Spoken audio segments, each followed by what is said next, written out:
Thank you, Mr. Chairman, and thank you, commissioners, for appearing before the committee today. My questions are going to start to focus on bots. Um, as you know, there's been a tremendous rise in e-commerce during COVID. And during this time, there's also been a big spike in the use of bots. Bots were used to buy up entire supplies of physical goods that were made scarce during the pandemic, such as toilet paper and other paper products. What is the FTC's level of concern related to these types of uses of bots? And this is for any commissioner that chooses to answer. Senator, I appreciate the question. Anytime that technology is being deployed to corner the market and rip people off, that obviously is a huge concern. The Commission currently enforces a law about ticket bots, which I'll let some of my colleagues talk about. But here's what we're seeing on some of these platforms. People making mass purchases, engaging in price gouging, and that's something we have to think about the incentives of those tech platforms to properly police.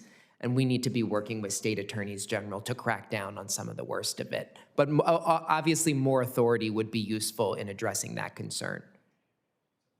So do you consider some of these practices to be anti-competitive? And since consumerism in general seems to be switching, and perhaps over the long term, to a more digital model, what can states do and what can you help states do to take on these issues? Well, generally speaking, Senator, when companies or scammers use, to intercept any sort of computer system, to allow them to purchase all goods and not let others fairly compete, that actually could be a violation of some of our computer fraud laws. I'm happy to answer a question for the record when it comes to whether it's anti-competitive. I believe there's certainly some real implications there, but we absolutely need to do more when it comes to working with states on this issue, because we need a free market that is competing on price and quality, not being cornered by criminals using technology.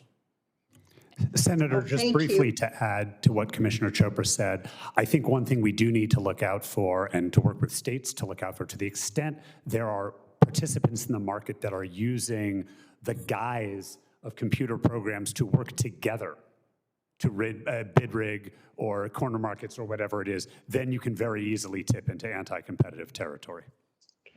And I will just jump in too to point out, Commissioner Chopra referenced the Ticket Bots Act. That gives us very specific and clear authority to go after the use of bots to circumvent distribution measures in ticket markets, but we don't have that same clear direct authority in other kinds of markets. So while I believe we should be thinking creatively and aggressively about how the FTC Act generally or some of our other specific statutes might apply, in any circumstance where Congress makes very clear that particular conduct is illegal and should be pursued under the FTC Act, that makes it a lot easier for us to do that, especially when, as with the Bots Act, that is coupled with civil penalties so that there is a real incentive for companies to comply. So do you think that a statutory response is warranted here? I think it would make it much easier for us to bring enforcement actions against the kind of conduct about which you are concerned. Okay, thank you. Thank you very much.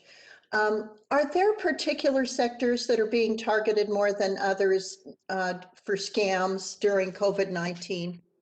So, Senator, we've seen a huge uptick in all sorts of complaints, particularly when it comes to government benefits. I think because of the continuous data breaches over and over again, there's more ways for people to steal identities and to defraud the government and even steal people's identities.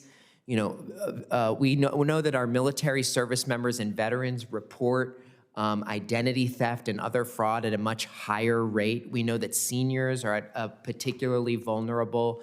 So there are pockets of places where we know, but there's so much we don't know. So it's important we really figure out the sources of where this fraud is propagating. I'm concerned that many of the widespread frauds are being trafficked online, and we need to look at how some of those large firms are policing their platforms. Well, thank you very much, commissioners. I appreciate your testimony today. Mr. Chairman, I yield back. Thank you. Senator Hickenlooper.